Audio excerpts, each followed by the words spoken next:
Bonjour et bienvenue à ce deuxième plateau spécial dédié à la francophonie. Et notre thème de notre discussion sera travailler et communiquer en français. Nous avons donc l'honneur d'avoir sur ce plateau Monsieur le délégué général de l'Alliance française, Monsieur Georges Kumbo. Bonjour. Bonjour. L'honorable Jean-Pierre Niroy, ministre de l'Éducation et ministre de la Francophonie. Monsieur le ministre, bienvenue sur ce plateau. Merci et bonjour à vous. Monsieur Gaëtan Roro, vous êtes correspondant national de l'OIF au Vanuatu. Bienvenue sur ce plateau. Merci. Et Monsieur Laurent Arbeau, vous êtes directeur du lycée français. Bienvenue. Bonjour, merci. Monsieur Timothée Colomoulet, vous êtes responsable de l'antenne de l'AUF à Port-Vila. Bonjour et bienvenue sur ce plateau. Bonjour et merci. Alors, Monsieur le ministre de l'Éducation, vous venez de prendre votre fonction de ministre de l'Éducation nationale. Pouvez-vous donner votre point de vue sur l'état des lieux de l'usage et l'enseignement du français au Vanuatu dans nos écoles francophones et anglophones? Merci Loïc. Très brièvement, le français est enseigné, le français est parlé et pratiqué dans les écoles primaires et secondaires de la République. Proportionnellement à la représentation que ça fait avec avec l'enseignement en anglais, je peux confirmer que je rentre d'une visite des écoles, par exemple sur Tan, des écoles qui ont été endommagées par les cyclones Pam. Et partout où je suis passé, que ce soit dans les écoles anglophones ou francophones, dans les écoles francophones, on a chanté en français, on a parlé en français, on a fait des discours en français. Donc c'est pratiqué. Et d'après vous, est-ce que le français est-il bien utilisé et bien enseigné? Et qu'est-ce qu'il faudrait faire pour développer et renforcer la francophonie dans le monde scolaire bilingue? Merci. J'ai souligné tout à l'heure que le français était bien enseigné, était pratiqué, était parlé. Et à mon avis, on peut encore donner un nouvel élan dans l'enseignement, dans la pratique, et surtout de s'assurer à ce que le niveau de français qui est enseigné, qui est parlé, qui est communiqué, soit de meilleure qualité. Ma représentation est peut-être pas convenable ici, parce que je viens d'une zone rurale.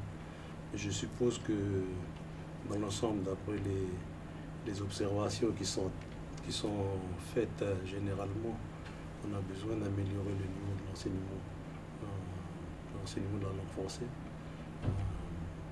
aussi bien au niveau primaire que secondaire au pays. Monsieur le ministre, vous aviez été un des 2 premiers Vanuatais à aller étudier à l'université de Fidji à Suva. Vous qui êtes un francophone, le bilinguisme, vous l'avez vécu pendant toute votre carrière professionnelle.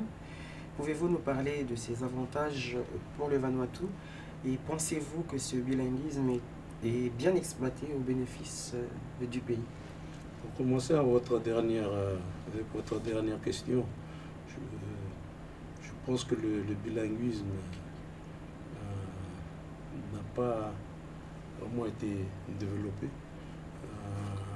Je peux même, moi que je n'ai pas consulté tous les documents nécessaires, tout ce qui est relié à la politique éducative, le bilinguisme n'a pas encore été développé comme une stratégie de développement, alors que sur un point personnel, et l'expérience l'a démontré, je pense que nous avons beaucoup à gagner si nous mettons plus de ressources pour développer un système éducatif bilingue qui créerait donc des Vanuatais tout simplement.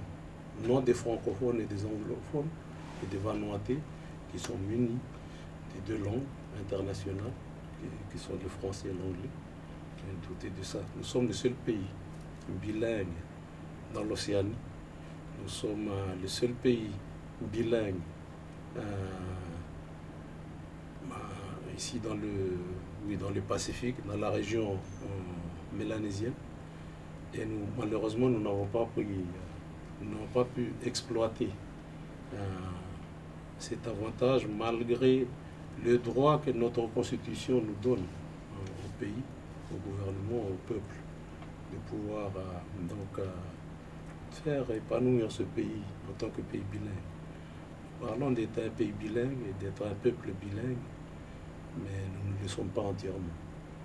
Et si je peux me permettre, avant votre prochaine question, de dire que depuis que je suis arrivé au bureau, et depuis mes tournées, depuis mes réunions que je joue au sein du ministère, au service du ministère de l'Éducation, je commence déjà à leur dire, à leur faire avancer ma stratégie personnelle en tant que nouveau ministre de l'Éducation, de développer une stratégie d'éducation bilingue, un système d'éducation bilingue.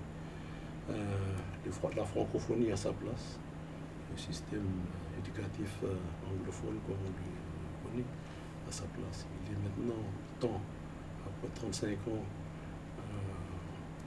de pays indépendants, de passer à la prochaine étape, de vraiment exploiter à notre avantage. C'est le seul outil qui peut nous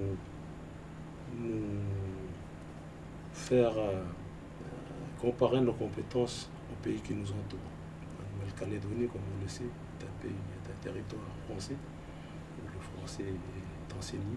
Ils sont très intéressés par l'anglais.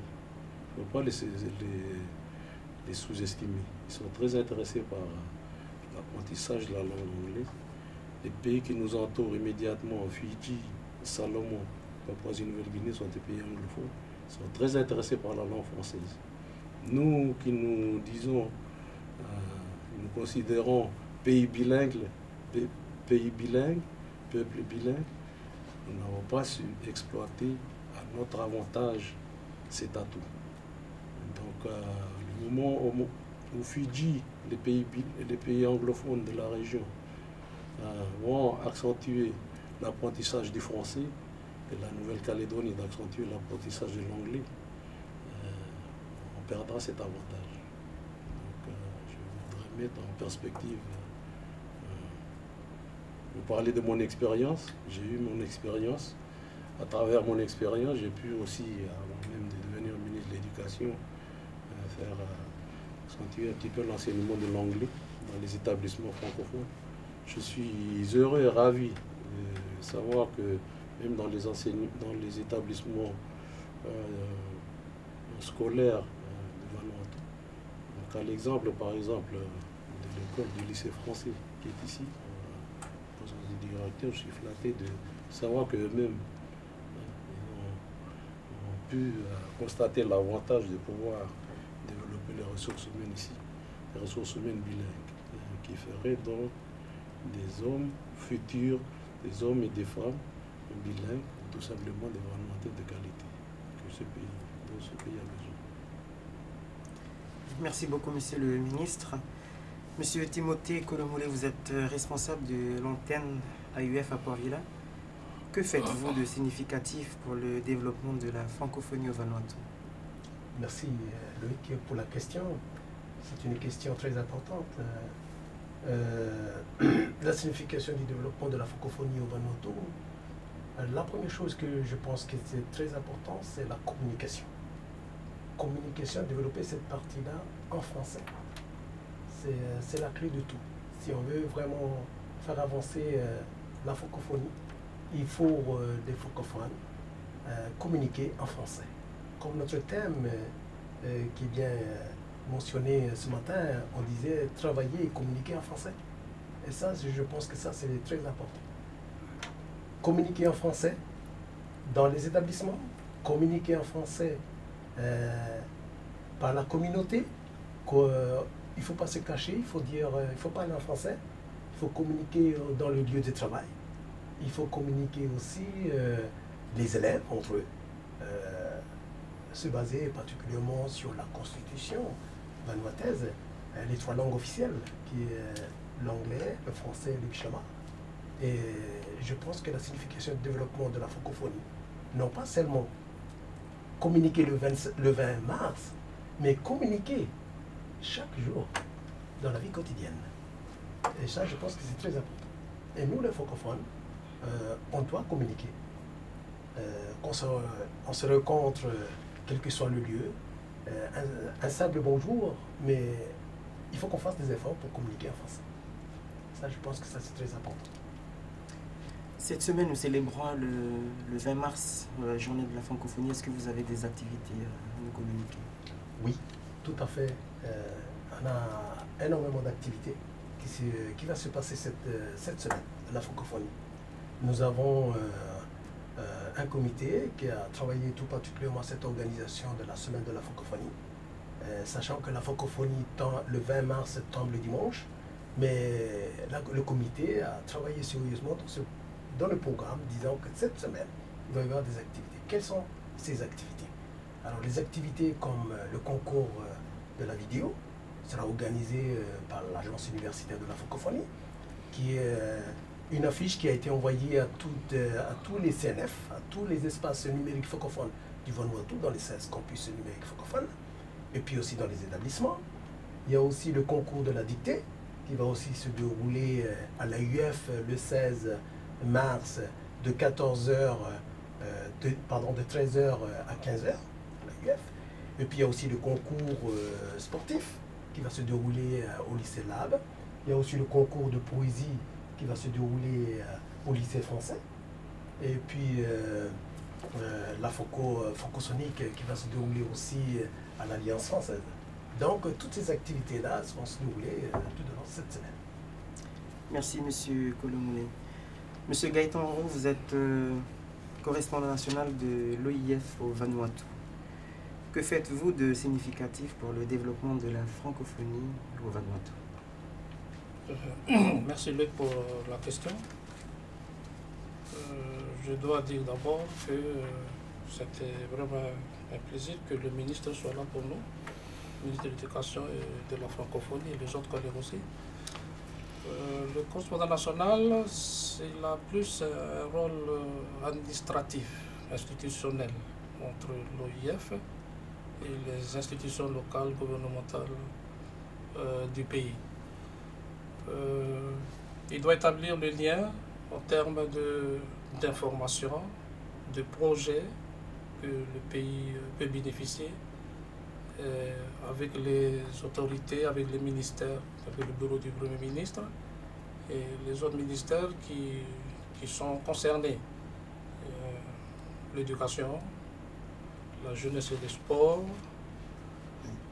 le ministère de l'Industrie et du Tourisme, la culture, parce que dans ce nouveau édition, on a constaté qu'au tout début, c'était une francophonie culturelle, ensuite politique, aujourd'hui économique et peut-être une francophonie qui concerne l'environnement. Donc, en un mot, le correspondant national essaie autant que possible d'adhérer les ministres et les autorités locales au programme de l'OIF. Et dans les années à venir, le pays, bien sûr avec nos autorités locales, les moyens que nous avons, les moyens de bord, faire adhérer ce pays-là à des projets pouvant bénéficier le pays de la région Asie-Pacifique. L'Asie nous envoie le Vietnam, le Cambodge et le Laos, Thaïlande étant un pays observateur, et dans tout ce grand Pacifique, nous avons le seul pays qui est le nôtre, qui est le Vanuatu. Donc le rôle du correspondant national, c'est plus institutionnel, c'est plus administratif. Il faut que ce correspondant national adhère, fasse de sorte que nos autorités locales, politiques, qui sont des vrais décideurs, comprennent les enjeux des projets sur la base de nos besoins. Que doit faire le Vanuatu, comment allons-nous faire pour bénéficier de ce projet qui sont financés par l'OIF. Donc voilà la réponse que je peux donner par rapport à votre question. Merci, monsieur. Et l'Alliance française, monsieur le délégué général? L'Alliance française travaille, on va dire, toute l'année pour la francophonie, parce que la francophonie est la raison d'être de l'Alliance française. Je vous rappelle que c'est un réseau de centres linguistiques et culturels implantés partout dans le monde. L'Alliance française est présente aujourd'hui à Port-Vila et Luganville.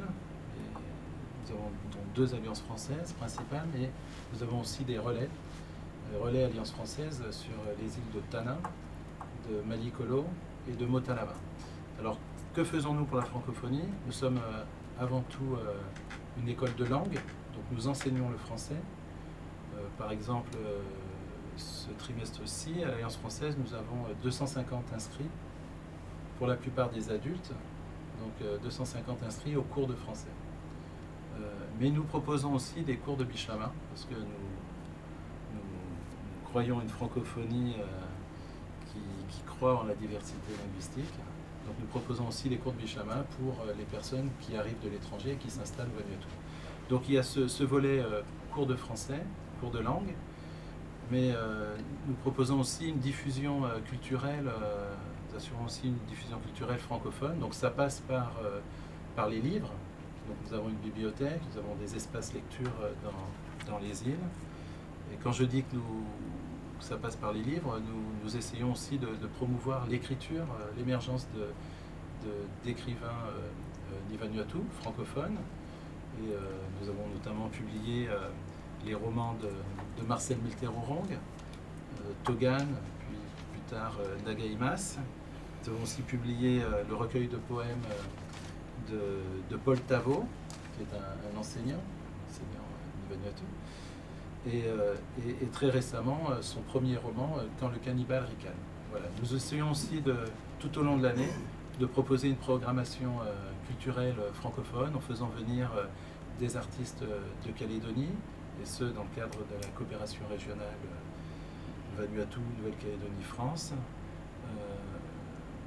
Mais nous essayons aussi, comme je disais, de promouvoir les artistes du Vanuatu francophones. Donc très souvent, ça passe par la musique. Voilà. Et cette semaine, justement, pour les journées de la francophonie, nous proposons à Port-Vila et Luganville des soirées francosoniques. Donc à Port-Vila et à Luganville, nous aurons le plaisir d'accueillir le chanteur Ixon, qui vient de Calédonie.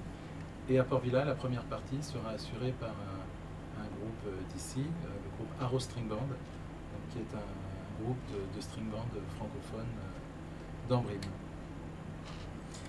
Et Monsieur Laurent Arbeau, le lycée français, que faites-vous de significatif? Alors, moi je veux dire que la fête de la francophonie, c'est le moment de mettre l'éclairage sur la francophonie et de mettre en évidence. Mais le travail, c'est d'abord un travail quotidien. Un travail quotidien, nous sommes un établissement d'enseignement, donc envers les enfants qu'on accueille. Enfants qui sont de beaucoup de nationalités, mais pour une très grande majorité d'entre eux installés ici. Donc, agir pour la francophonie, c'est d'abord enseigner effectivement la langue française, permettre une maîtrise à l'oral, à l'écrit de la langue française, pour permettre à ces enfants justement de pouvoir effectivement communiquer en français, après travailler en français lorsqu'ils seront dans la vie active, et puis continuer leurs études au-delà du baccalauréat en français. Moi, je rejoins tout à fait les propos de Monsieur le Ministre sur le fait que, effectivement, la francophonie, c'est aussi la diversité linguistique, c'est-à-dire que nos élèves apprennent le français, mais ils apprennent aussi l'anglais, ils apprennent d'autres langues, et aujourd'hui, dans le monde actuel, je pense effectivement que le fait de posséder plusieurs langues et d'être capable de s'exprimer aussi bien à l'oral qu'à l'écrit en plusieurs langues est une vraie opportunité pour les jeunes de ce pays et pour ce pays en général. Donc effectivement, développer la francophonie, c'est, je dirais, agir dans le sens de l'intérêt général, je pense. Merci de votre réponse. Donc je me tourne vers vous. Pensez-vous que la langue française soit un atout dans votre environnement professionnel et pourquoi?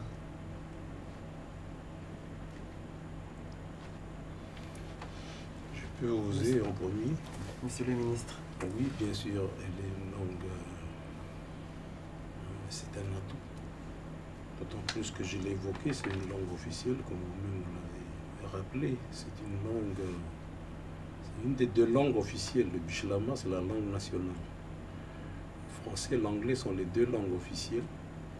Et heureusement, au milieu du travail où je suis au ministère de l'Éducation, aux établissements, aux institutions qui les entourent, le français est pratiqué. Je dirais aussi que par la pratique, au fil du temps, on a tendance à plutôt favoriser l'usage du Bichlama, qui est la langue nationale pour communiquer entre nous dans les bureaux, mais que les langues officielles de rédaction, de communication, de rédaction de lettres, de documents officiels, à mon avis, doivent rester. Je m'excuse, moi je vais toujours parler de la langue française et de la langue anglaise. Elles sont quand même nos deux langues officielles.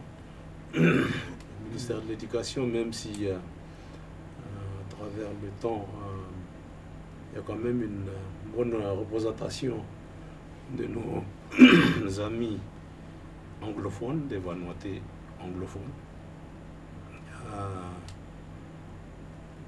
Personnellement, je souhaiterais à ce que tout agent du ministère de l'Éducation et des services de l'Éducation, peut-être pas immédiatement, mais à long terme, deviennent des bilingues.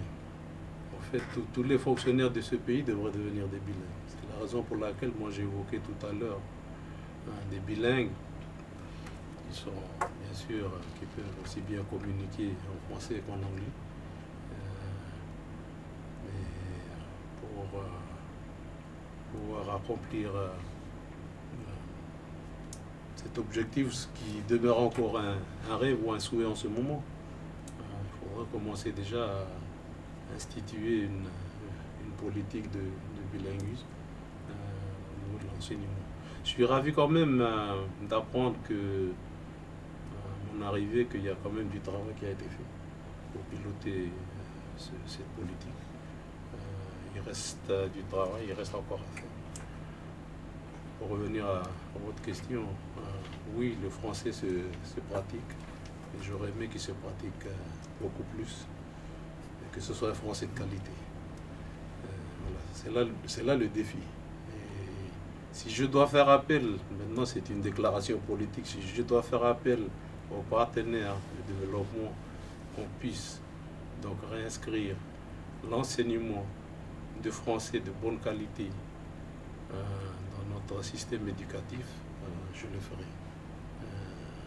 On ne peut seulement devenir bilingue ou francophone que dans la pratique, au sens, je veux dire, que si on communique, si on met assez d'intérêt, on met nos priorités dans l'apprentissage de cette langue en qualité.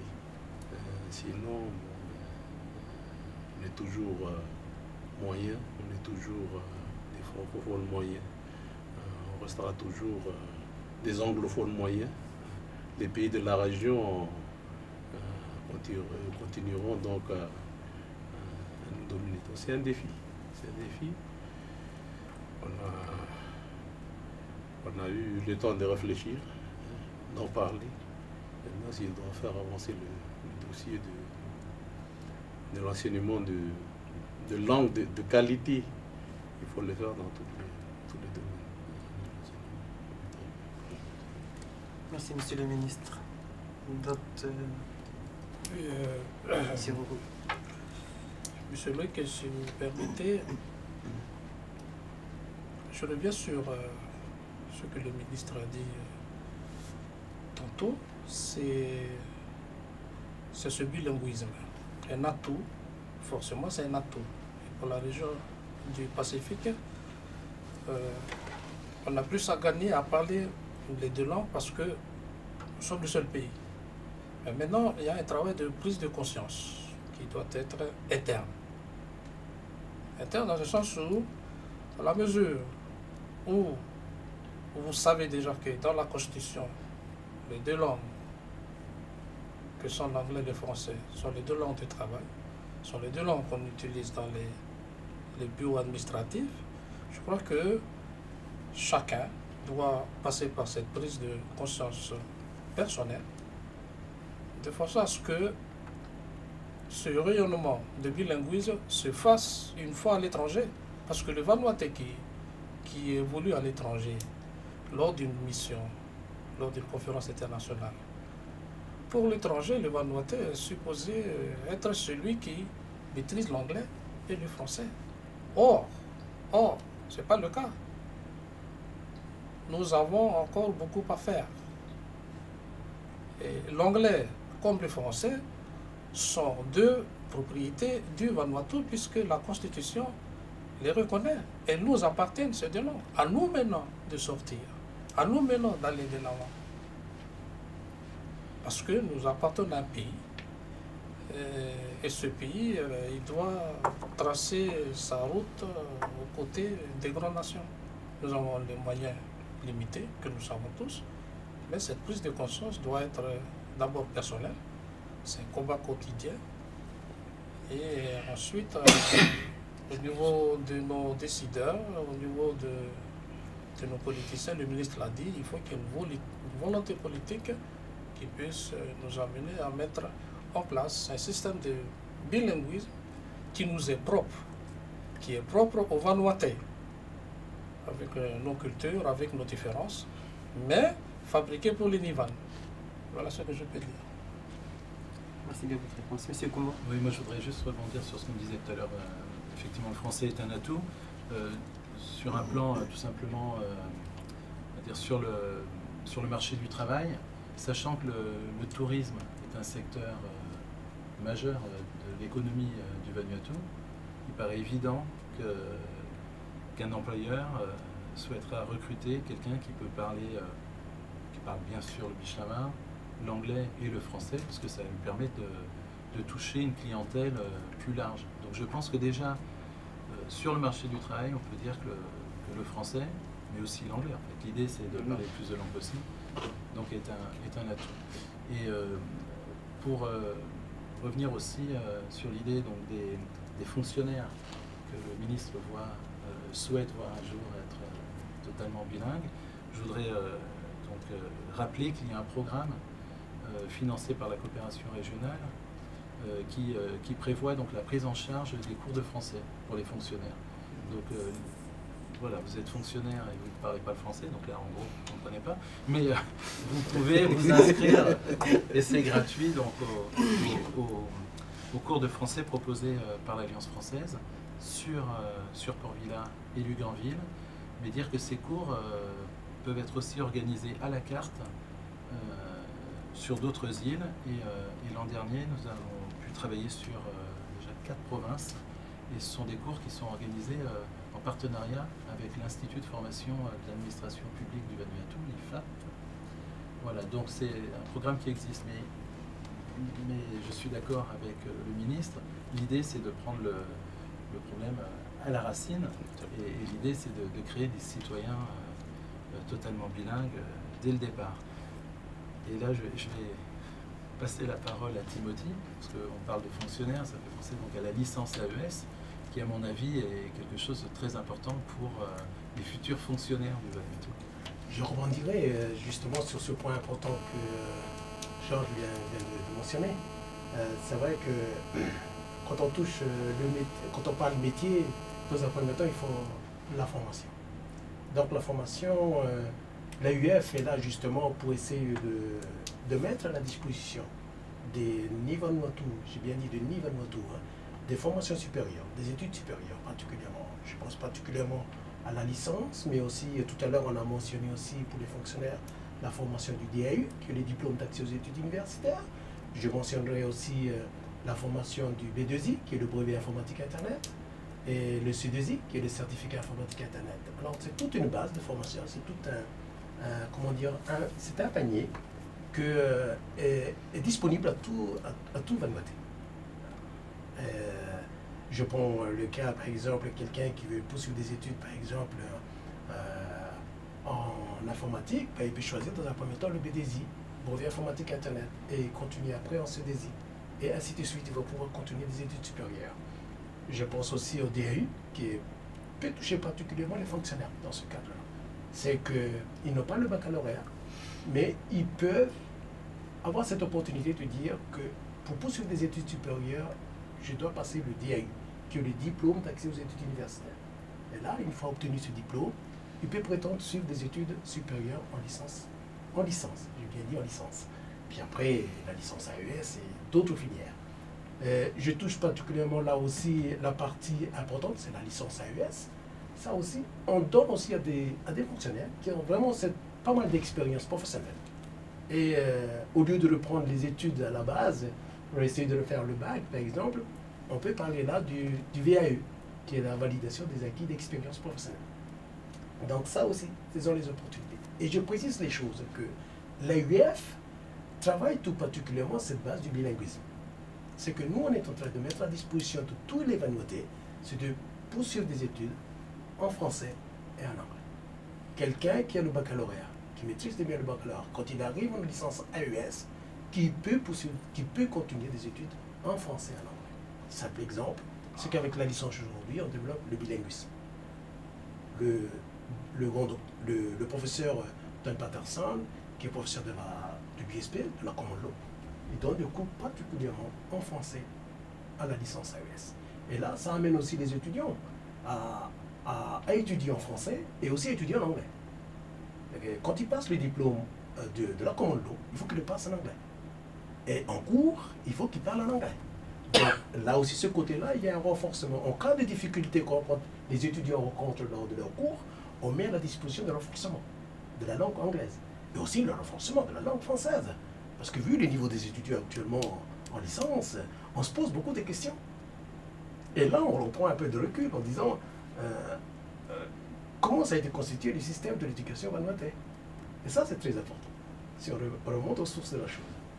Mais il y a l'avantage qui est là devant, c'est que le francophone, fonctionnaire, étudiant, qui désire vraiment poursuivre des études dans le bilinguisme, l'AUF est lieu, comme dit, avec nos partenaires, sans oublier l'Université de Toulouse, un Capitole,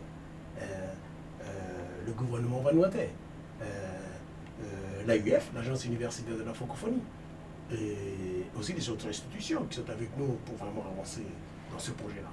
Donc ça, c'est très important. Donc le bilinguisme, l'AUF, comment j'allais dire, travaille sérieusement sur ce point, pour amener demain des futurs cadres qui parlent le français et qui parlent l'anglais. Et sur le marché du travail, c'est vraiment positif pour eux. Merci. Monsieur. Je vais donner un exemple. On parle de marché du travail. J'ai des élèves qui sortent diplômés du baccalauréat tous les ans. Et une bonne illustration de cet avantage du bilinguisme, c'est que tous les ans, j'ai des entreprises qui viennent me demander s'ils ne peuvent pas, il n'y a pas des élèves qui ne poursuivent pas leurs études, ils ont vocation normalement à continuer, notamment à l'AUF, pour pouvoir les embaucher parce qu'ils se disent on a besoin de gens bilingues qui sont capables qu'on est capable de former, etc. Donc ce n'est pas une vue de l'esprit, c'est vraiment une réalité concrète que je mesure tous les ans sur ce marché du travail. Et puis l'environnement régional, hein, monsieur le ministre le soulignait tout à l'heure, un environnement bilingue, effectivement, et il a vocation à se développer parce que les échanges étant de plus en plus importants entre les pays, de fait le bilinguisme est un véritable avantage de ce point de vue-là. Il l'est si on a des fonctions commerciales, mais bien au-delà de la culture, c'est tous ces éléments-là qui sont effectivement véritablement importants. Très intéressant. D'autres à rajouter? Oui, monsieur Loïc, je voudrais juste dire tout simplement que au Vanuatu, on ne peut pas parler de la francophonie sans parler de l'anglophonie, sans parler des 100 et quelques langues qu'on a dans les îles. Donc vraiment ce pays est, si j'ose dire, est bourré de richesses, mais qu'on n'arrive pas à mettre en valeur. Et la francophonie encourage la diversité des expressions culturelles, la diversité linguistique. Nous sommes en plein dedans. C'est ça la francophonie, la force de la francophonie. Merci. Monsieur le ministre. Oui, un dernier point peut-être de ma part, encore pour renforcer un petit peu l'argument pour et la francophonie et la langue anglaise, mais surtout pour le bilinguisme. C'est pour dire, de présenter la chose différemment. Commercialement, ce petit pays qu'est le Vanuatu ne peut pas se comparer à la Nouvelle-Calédonie, à Fidji, aux îles Salomon, encore moins pour Papouasie-Nouvelle-Guinée, sans parler des autres pays en Polynésie. Donc commercialement, on ne peut pas se comparer. Par contre, au niveau des ressources humaines, si nous misons nos efforts sur un personnel formé, un cadre bilingue et de bonne qualité, on peut exploiter notre région. Moi, j'ai travaillé au secrétariat du fer de lance mélanésien. Il y a un projet qui a eu l'accord des dirigeants des pays de la Mélanésie, qui est une extension de ce projet d'accord commercial qui encourage maintenant la mobilité du personnel qualifié. Vanuatu, déjà dans le commerce des produits, on ne trouve pas autant de produits de Vanuatu dans les supermarchés de Fidji ou de Papouasie-Nouvelle-Guinée ou des îles Salomon. On exporte très peu. Par contre, si on mise nos efforts à bien former des bilingues, que ce soit des enseignants, que ce soit des fonctionnaires, que ce soit des économistes ou quoi que ce soit, on pourra donc faire la différence parce qu'ils seront des bilingues, ils auront des avantages sur le marché du travail, de l'emploi. Le marché leur sera ouvert.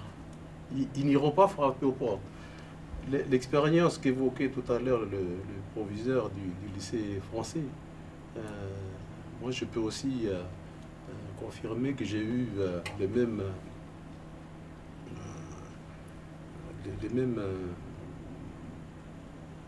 réactions de la part du marché du travail, mais aussi au niveau du gouvernement, du service administratif.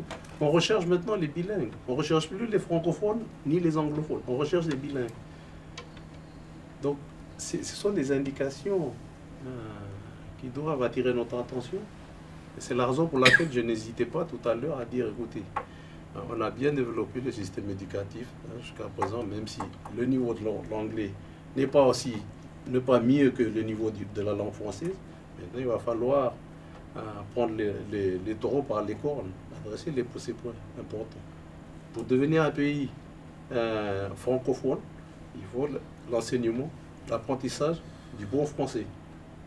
Bien sûr, accompagné de nos langues d'ici, culturelles de Vanuatu, y compris le Bislama, et qu'on le fasse bien. Mais l'avantage de tout ça, c'est que point de vue économique, les matières qu'on peut mieux exporter ici, c'est les ressources humaines. Seulement si on les forme à ce niveau-là. Donc je voulais souligner ce point pour qu'on puisse, tenir compte et savoir pourquoi maintenant le moment est venu pour accentuer le projet d'accélérer l'apprentissage non seulement du bon français et de l'anglais de qualité, pour pouvoir se mesurer, se comparer aux pays de la région et de prendre le devant, puisqu'on ne peut pas se mesurer économiquement, commercialement avec nos pays voisins. C'est la réalité. Donc à nous maintenant, l'enjeu nous appartient.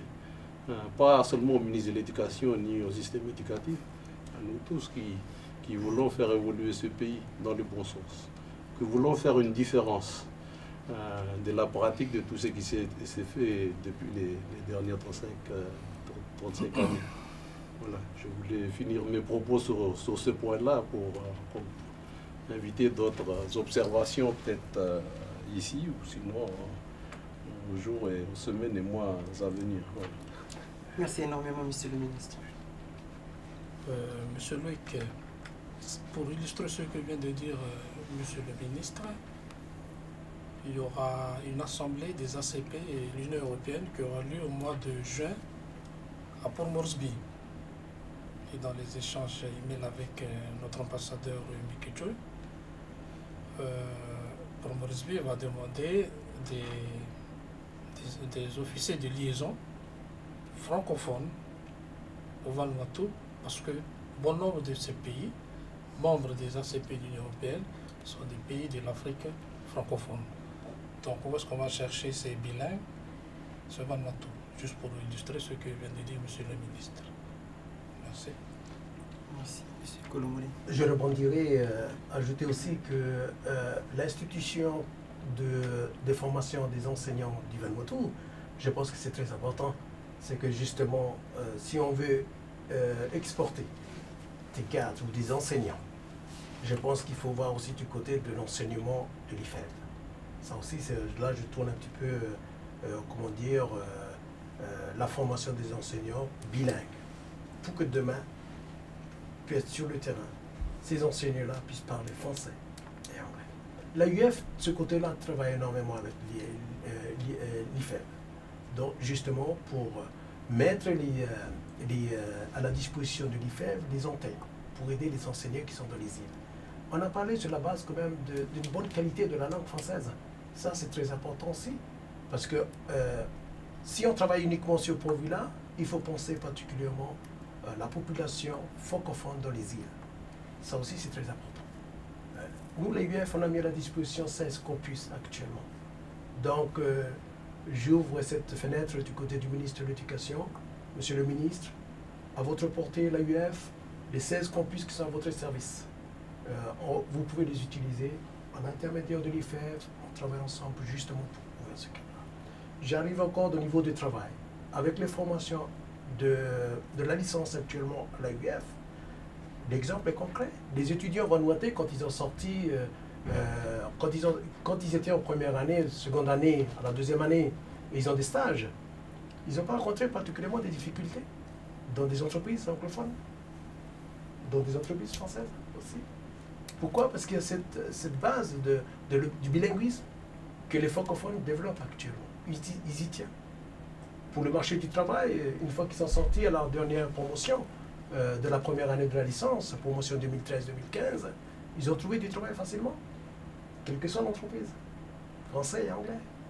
Et c'est là aussi, ça donne un petit peu cet avantage, dire qu'il faut bien vous former, il faut suivre des formations, il faut avoir cette base, il faut que la base soit solide pour le bilinguisme et pour avancer. Et ça, je rejoins un petit peu notre discussion actuellement pour dire qu'on développe bien, plus demain on peut avoir des futurs cadres qui parlent bien le français, qui parlent aussi la langue. Merci. Merci, M. Kolomole. D'autres points à rajouter, sinon... Monsieur le ministre. Je pense que j'ai tout dit ce que je devais dire. D'ajouter, je pense, serait exagéré. Merci énormément. Merci à tous de votre temps. Avant de se quitter, j'aimerais juste vous partager le dernier paragraphe du dernier discours de l'ancien secrétaire général, son Excellence Abdou Diouf, prononcé le 13 novembre 2014 à Dakar. Que tous ensemble, ils s'unissent pour que la langue française, demain plus qu'aujourd'hui, s'impose comme cet outil miraculeux de dialogue, de solidarité, de partage, de progrès, comme ce défi lancé à l'immobilisme, comme cette promesse d'un avenir meilleur. Voilà, merci d'être resté toujours en notre compagnie et merci de votre fidélité.